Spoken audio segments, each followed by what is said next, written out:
Hare Krishna! Seja muito bem-vindo ao canal Vaishnava. Este vídeo é uma continuação do nosso curso de Introdução à Cultura Védica Vaishnava na ISKCON. E nesse vídeo trataremos sobre um assunto muito importante dentro da consciência de Krishna e um assunto que desperta muita curiosidade para aquelas pessoas que estão conhecendo a consciência de Krishna e mesmo para os devotos que estão ainda numa fase inicial. Então, nesse vídeo falaremos sobre a Artya Vigraha, a adoração às deidades, a adoração na forma de Krishna no altar. Então, as deidades, as imagens que temos aí nos templos, até mesmo na casa dos devotos, em alguns centros culturais. Então, vamos falar um pouquinho sobre a diferença dessas deidades, o significado delas e sobre a adoração a essas deidades. Então, muito bem-vindo ao nosso vídeo, muito obrigado a todos aqueles que estão nos apoiando, nos inscrevendo, adquirindo a nossa apostila. Se você tem o desejo de adquirir essa apostila, entre em contato conosco pelo e-mail canal.vaishnava@gmail.com. Nós passaremos para você o valor da apostila, como faz para adquiri-la. Nessa apostila você pode acompanhar, na mesma sequência dos vídeos que estão sendo postados aqui, todo o assunto relacionado à consciência de Krishna, aos livros, a Srila Prabhupada e todos os aspectos que envolve a cultura Vaishnava. Pois bem, então, neste vídeo, trataremos então sobre a adoração às deidades. Em primeiro lugar, o que são as deidades? As deidades são as imagens de Krishna, ou dos seus avatares. Lembrando que esta palavra, avatar, que de alguns anos para cá, nós já falamos isso em outro vídeo, de alguns anos para cá ficou muito popular devido aí a jogos e a filme, mas essa palavra ela tem origem sânscrito e avatar, na verdade, significa uma encarnação de Deus, e não um personagem, mas uma encarnação de Deus. Então, as imagens que nós temos no templo, nos templos, em especial da ISKCON, são imagens de Krishna, de Deus, da suprema personalidade de Deus, em suas diversas formas, seja na sua forma original como Krishna, ou Radha e Krishna, o casal supremo, seja nas suas formas, por exemplo, como Shri Shri Gauranitai, que é o Sr. Chaitanya e o Sr. Nityananda, a última encarnação de Krishna na Terra, e seja até mesmo as belíssimas formas, por exemplo, de Jagannatha, Baladeva, Subhadra, Sudarshana. Temos ainda também nos templos as deidades, belíssimas deidades, muito importantes na história do Vaishnavismo, de Sita, Rama, Lakshman e o seu devoto puro, Hanuman.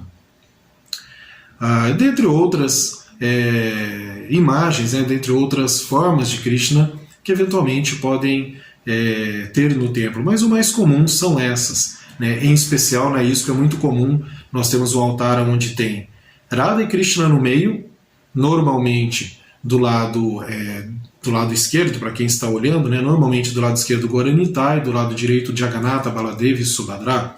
É um padrão em muitos templos, mas nós temos alguns templos, por exemplo, que tem somente Gauranitai, ou então só Jagannatha, Baladeva e Subhadra.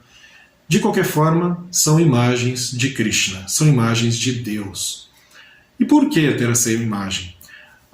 Em muitos momentos há uma discussão a respeito alguma espécie assim de ídolos, ou de talvez um fanatismo, ou uma adoração a uma imagem. Sabemos aí, por exemplo, que tem religiões que não usam imagens, tem até dentro dos seus preceitos a não representação de Deus em imagens, por exemplo, algumas linhas cristãs dentro do evangélico, neopentecostal, alguns protestantes também, antigos, islâmicos, dentre outras, que não se utilizam de imagens para representar Deus ou santos.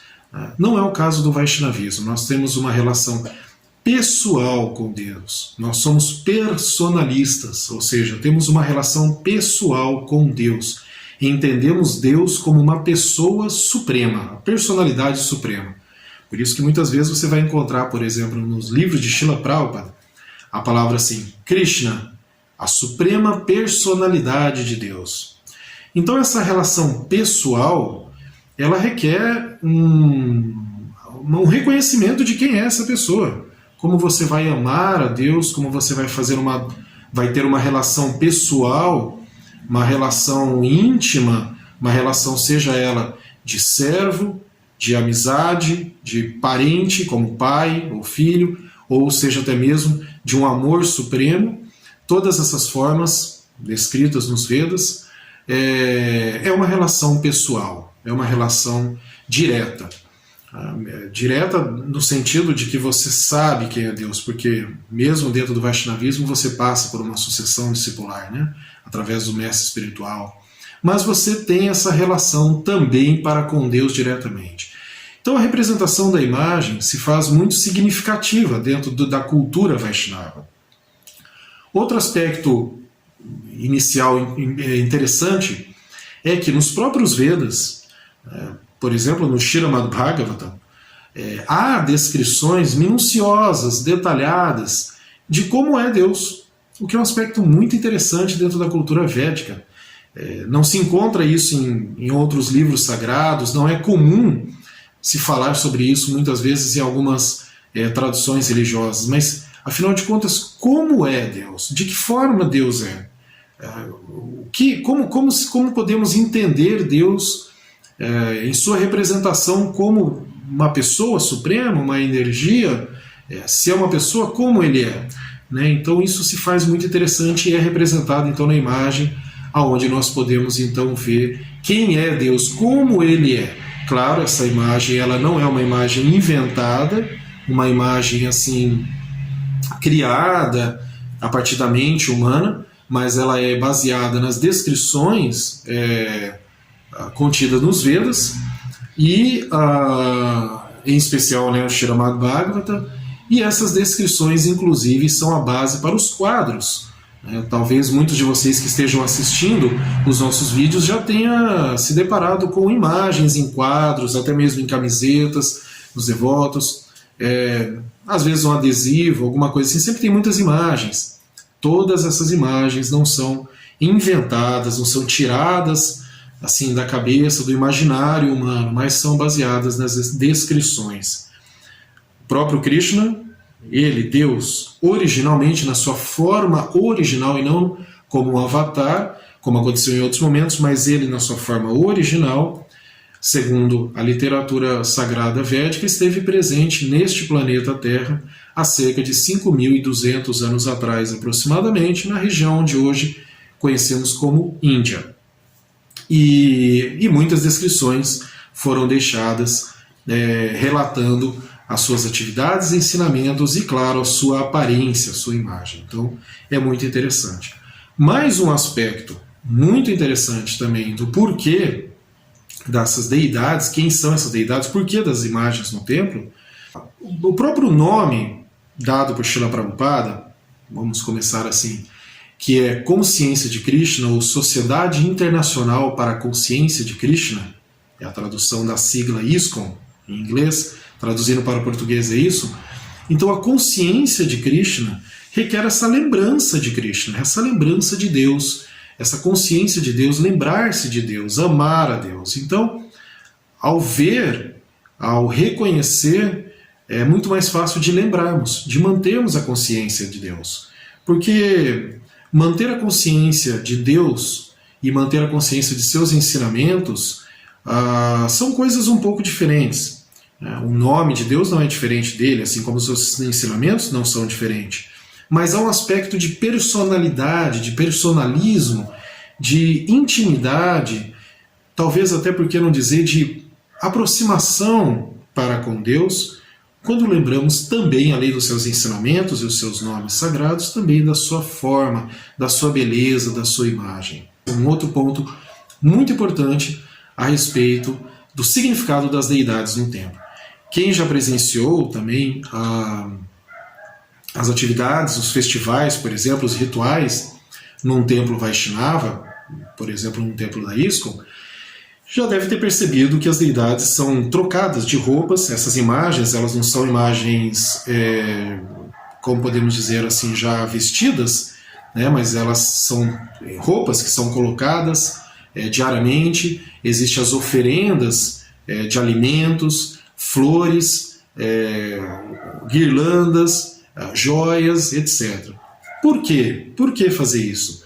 Por que adornar as imagens? Por que ter todo esse trabalho da troca, todo o ritual que é feito dentro do altar, o ritual bramínico, na qual requer aí, inclusive uma experiência, iniciações, etc. Por que todo esse processo? E qual o significado disso? Bom, alguns começam questionando já dizendo: Deus não precisa disso, Deus já tem tudo, Deus é a origem de tudo. Ele não precisa que ofereçamos a Ele alimento, roupas, etc. Pois bem, isso é verdade. Deus é a origem de tudo realmente, e de fato Ele não precisa disso. Agora, por que se faz? Por amor. A relação de um devoto, de um Vaishnava, com Deus, dentro do Vaishnavismo, essa relação devoto-Deus, ela é baseada em amor. Por isso somos personalistas. Ela não é baseada em medo, em temer a Deus. Ela não é baseada em obrigação, somos obrigados a fazer isso. Ela não é baseada em misticismo, histórias míticas que nos impulsionam a fazer isso por falta de outras opções, ou, como eu disse, por medo, por receio. Não, ela deve ser de uma forma natural, de uma forma onde você vai estabelecer um relacionamento pessoal e amoroso.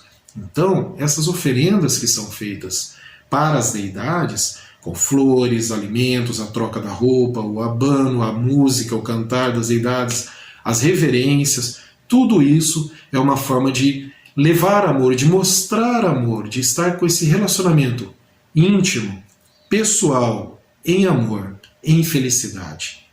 Então, Satchitananda, a gente lembra, a eterna forma nossa original de eternidade, pleno conhecimento e bem-aventurança. Então, quer dizer, é nisso que se dá o relacionamento e é assim que se dá a lógica do porquê essa adoração no altar. Porque essa relação de cuidado para com a deidade, de cuidado para com aquelas imagens, como se fosse realmente uma pessoa que ali está. E é explicado nos Vedas que, de fato, ao receber essa adoração com mantras específicos, com rituais específicos, muitos deles onde somente os brahmanas dentro do altar têm acesso, com o amor de todos os devotos ali cantando, com tudo isso, é dito que Krishna, ele próprio, se instala naquela deidade, ele próprio está lá. Há os rituais, inclusive, para chamá-lo, para que esteja presente ali. Então essas imagens são muito fortes, são muito significativas. Há inúmeras histórias das quais poderíamos aqui contar vários exemplos aí dessas deidades se mostrarem vivas, vamos dizer assim, presentes ali. Então tem muitas histórias, inclusive, que podem ser chamadas de milagrosas. Não são uma ou duas, mas são muitas histórias. Bom, isso como uma introdução geral então a esse assunto, na verdade já dá um contexto. Agora, onde que estão as bases para isso? Então, um devoto ele entende desde o início que a adoração à deidade no templo, ela nos livra da gratificação dos sentidos. Ou seja, ao adorarmos Krishna no templo, ao nos dedicarmos de coração, alma, as palavras, o cantar, etc., todos os sentidos, o aroma, ao oferecer incenso e flor, o fogo está lá presente, ouvimos o cantar, cantamos, enfim, ao dedicarmos isso, nós estamos transmitindo, nós estamos transferindo, aliás, não transmitindo, mas transferindo os nossos sentidos, nosso foco do nosso sentido a um objetivo espiritual e não material. Então a gratificação dos sentidos, aquela busca para a satisfação dos sentidos materiais, ela vai sendo trocada pelo sabor eterno da gratificação de Krishna. E consequentemente o devoto fica muito feliz. Tanto que a consciência de Krishna, o Vaishnavismo, ou popularmente conhecidos Hare Krishnas, são muito conhecidos por serem muito felizes. São sempre muitas festividades. Então, primeira coisa, adoração no templo nos livra da gratificação dos sentidos. No Śrīmad Bhagavatam, que eu citei agora há pouco, No verso 2, 2, 13, ou seja, né, o segundo canto ali, segundo capítulo também, verso 13, se diz assim: Ekai kashon gani dianubhavayet padadi yavadasitam gadabritaha ditam stanam apohyadarayet param param shudoyadri yatha yatha. A tradução desse verso diz o seguinte: ele vai falar sobre o darshan, né, sobre a visão das deidades, sobre o significado dessa visão. Então a tradução feita por Srila Prabhupada diz assim: no processo de meditação deve-se começar pelos pés de lótus do Senhor. Então quando olhamos as deidades, começamos ali dos pés. Progredir até o seu rosto sorridente. Então começamos dos pés e vamos progredindo até chegar no rosto de Krishna. A meditação deve ser concentrada nos pés de lótus, depois nas panturrilhas, depois das coxas e desta forma cada vez mais alto. Quanto mais a mente se fixa nas diferentes partes de cada membro do corpo do Senhor, uma após a outra, mais a inteligência se purifica. Então isso é o que diz esse verso do Srimad Bhagavatam 2.2.13. Então ele é muito específico aqui na hora de se apresentar em frente às deidades. E quando a gente fala em se apresentar à frente das deidades, tal como consta na nossa apostila, inclusive, eu coloquei ali 4 dicas que eu vou ler aqui para vocês, que são dicas aí retiradas de diferentes lugares sobre como se portar em frente às deidades. Primeira dica: não se deve virar os pés para as deidades, seja de Krishna ou de Srila Prabhupada. Lembramos que nos templos da ISKCON também há a deidade de Srila Prabhupada. É uma imagem de Srila Prabhupada lá, na forma de pedra, né, esculpida. Não se deve falar ou brigar, emitir gases, mentir ou conversar sobre assuntos mundanos em frente às deidades. Não é que você não pode falar, você pode falar sobre assuntos espirituais, tanto que as aulas são dadas em frente ao altar, né? Mas aqui está falando sobre assuntos mundanos. Aonde que está isso? Essas instruções elas estão no Manual de Etiqueta Vaishnava. Manual de Etiqueta Vaishnava. Uma segunda instrução muito importante, essa está no Néctar da Devoção, no livro Néctar da Devoção de Srila Prabhupada, no capítulo 8. Lá a gente encontra explicações de como se portar no templo em frente às deidades. Algumas dessas informações contidas ali, inclusive, eu já citei em outros momentos, em outros vídeos, né? Como, por exemplo, você não deve, como diz ali em cima, até inclusive também, não se deve emitir gases, comer dentro do templo, deve-se prestar reverência em frente às deidades, deve-se cantar a Krishna, né? Deve-se assim, adorar a Krishna nesse momento, devemos sorrir. Chega até mesmo a se dizer no Néctar da Devoção que não se deve chorar em frente às deidades, né? Deve-se evitar isso. Num caso de êxtase espiritual é uma situação diferente, mas deve-se evitar ali um choro, talvez por algum problema que a pessoa esteja passando ao fazer uma oração. Existe essa instrução lá. Aconselho aqueles que querem saber mais verificar o capítulo 8 do Néctar da Devoção de Srila Prabhupada. Eu peguei aqui também uma citação, a terceira, do meu Shiksha Guru, um mestre que gosto muito, Sua Santidade Bhaktidhira Damodara Swami. Ele diz o seguinte: não se deve ficar com os braços cruzados, assim, né, em frente às deidades, impedindo a recepção de suas bênçãos. Assim como não se deve ficar desatento, e sim olhar para o rosto de Krishna. Essa é uma instrução dada por Srila Bhaktidhira Damodara Swami. E por fim, uma outra instrução geral, quarta, que diz o seguinte: os devotos podem ter deidades em casa. Para isso existem manuais de como cuidar de uma deidade no lar. É muito afortunado e auspicioso ter uma deidade de Krishna em casa. E é muito importante para o Grihasta. O que é o Grihasta? O chefe de família, ou a vida familiar. Né? Grihasta, na verdade, a vida familiar, tanto o homem quanto a mulher e os filhos. Então é muito auspicioso ter uma deidade em casa, ter um altar. E aí os detalhes sobre como fazer essa adoração podemos falar num outro vídeo. Mas o altar em casa ele é muito mais simples do que no templo. Ele pode ser num padrão muito simples, e pode ser até mesmo com fotos, adquirindo ali um padrão simples ao ponto de que você possa manter todos os dias. Ou, dependendo do dia a dia de cada um, eu mesmo conheço devotos, por exemplo, que fazem adoração apenas nos finais de semana, porque durante a semana não dá. Ainda assim, ele tem as deidades ali e mantém uma rotina de adoração, mesmo que seja muito simples, por exemplo, uma deidade, às vezes até uma foto, mas ou então uma pequena deidade, uma pequena imagem, onde ele oferece um copo de água, incenso e flor, por exemplo. Então, no templo a gente aprende os detalhes de como fazer essa oferenda, né? E isso você pode adquirir também ali com os devotos mais antigos, mais experientes. Pode ser também uma forma de quadro num altar ou uma artya vigraha de Krishna, imagens em metal, madeira ou outros materiais. Oferece-se dessa forma tudo a Krishna, tal como os alimentos preparados e o serviço diário, etc., criando assim um relacionamento íntimo e pessoal com a suprema personalidade de Deus, Shri Krishna, que é a base para o Vaishnavismo, como nós falamos ali no início, né? Agora, quais os tipos de deidades? Então, você tem deidades feitas de metal, né, são principalmente as deidades pequenas do templo, ou as deidades em casa são de metal, na maior parte das vezes de bronze.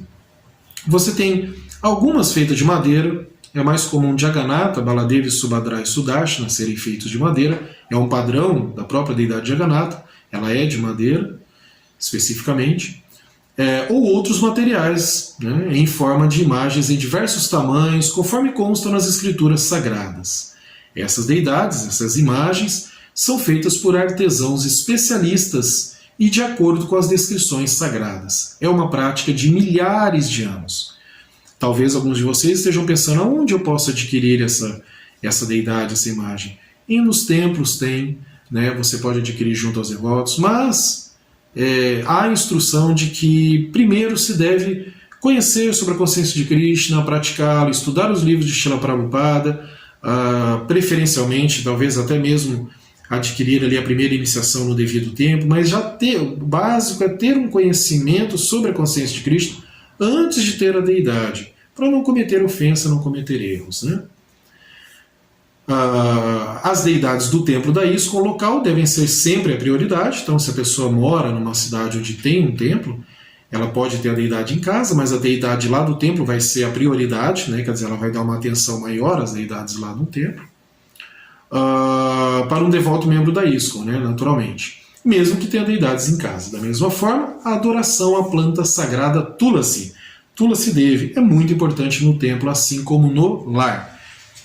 Os vídeos anteriores a esse, nós temos ali em duas partes o nosso querido amigo e Shiksha Guru também, Sua Graça Chaitanya Lila Prabhu, que gravou justamente a história de Tulasi Devi. Quem é Tulasi Devi, né? E um pouco sobre o significado de Tulasi Devi. Nós aqui também no curso já falamos também sobre Tulasi. Quando falamos, você pode procurar os vídeos que falam sobre o colar, né? O Kanti, que é o colar, o Vaishnava, assim como também os vídeos que falam sobre a japa, né, que também é feita de Tulasi. Ali a gente fala um pouquinho também sobre essa planta sagrada. A adoração, então, é uma obrigação do Vaishnava, mesmo que seja no templo, mesmo que ele não tenha a deidade em casa, ou não possa ter, não tenha essa aptidão, enfim, por qualquer motivo, mas pelo menos no templo ele deve adorar, nem que seja acompanhando o cântico junto com os devotos no festival, né? Sobre esse tópico, por exemplo, né, sobre essa importância e assim, uma certa obrigatoriedade dos devotos, a gente pode encontrar muitas afirmações nos Vedas. E nós vamos aqui destacar algumas para vocês que estão aí no Bhagavad Gita. Eu não vou citar a leitura do verso e do significado, porque ficaria muito longo esse vídeo. Então eu vou falar apenas o número do verso e sobre o que trata cada verso, ok? Então, por exemplo, no Bhagavad Gita, no capítulo 18, os versos de 45 a 47, também no capítulo 12, o verso 5, no capítulo 12 também o verso 9, e no capítulo 13, o verso 8 a 12, então veja aí, Bhagavad Gita 18, 45 a 47, 12, 12.5, 12.9 e 13. Do 8 ao 12. Tanto a tradução quanto o significado. Tudo ali, todos esses versos estarão falando sobre a adoração ao Senhor, sobre a adoração a Krishna, inclusive citando aí a questão das deidades, né? E todo esse aspecto que nós estamos falando agora. Outra coisa também, no Bhagavad Gita, no capítulo 7, verso 30, vai se falar sobre a adoração às deidades ser aí uma forma de liberação para o devoto. Então, se diz assim que a adoração libera o devoto, libera desse mundo material, libera muitas vezes até mesmo de atividades karmáticas, da relação desse apego à gratificação dos sentidos, a Maya, tem diversos estágios. Então, esse verso, por exemplo, 7.30 do Bhagavad Gita, é muito interessante para estudar sobre isso. Outro verso importante do Bhagavad Gita, capítulo 9, verso 11. Então, Bhagavad Gita 9.11. Ali vai se falar sobre a filosofia e a lógica na adoração à deidade. Então, ali a gente tem falando um pouquinho do que é essa adoração à deidade e a lógica, principalmente no significado de Prabhupada. Bhagavad Gita 9.11. Nesse mesmo verso, 9.11, também vai estar sendo falado ali, principalmente, né, Srila Prabhupada vai falar sobre isso, sobre como que os impersonalistas, por que e como que os impersonalistas ridicularizam a adoração às deidades. Então, impersonalistas são aqueles que veem a adoração às deidades, né, como algo errado. Eles veem Krishna, veem Deus, a manifestação de Deus, apenas como uma energia, que é dito que é um estágio ainda, né, não é o estágio supremo, né, o estágio final. Então, eles tentam ridicularizar. No Bhagavad Gita ainda, no capítulo 6, verso 18, capítulo 11, verso 54 e capítulo 12.5 e também no capítulo 13, do verso 8 ao 12, portanto, Bhagavad Gita 6, 18, 11, 54, 12, 5 e 13, do 8 ao 12, vai se falar sobre as vantagens, digamos assim, né, da adoração às deidades de Krishna. Então, quais as vantagens, o que se adquire com essa adoração às deidades? Muito interessante. E por fim, lá no finalzinho já do Bhagavad Gita, né, no capítulo 18, do verso 64 ao famoso verso 66, né, e também um pouco antes, no capítulo 12, no primeiro e no segundo verso, então 18, 64 a 66 e 12, verso 1 e 2, ali se fala sobre lembrar-se sempre de Krishna. Como devemos lembrar-se sempre de Krishna, nunca esquecer-se de Krishna. Tudo isso está relacionado à adoração às deidades. Então, como eu falei no início, lembrar-se de Krishna através de ver, por exemplo, as suas belas imagens no templo. Então, tudo isso aí está dentro desse aspecto, dessa importância da adoração às imagens, Artya Vigraha, no templo. Lembrando que existem também outros aspectos, como a pedra sagrada, que é a Shalagrama Shila, que nós deixaremos para falar num outro momento. Existe também ali os yantras, que são assim como umas chapas de metal, de cobre, geralmente, que tem os mantras e os símbolos, yantra. Também falaremos disso num outro momento. Agora gostaríamos de deixar em um foco a respeito da adoração da imagem no templo.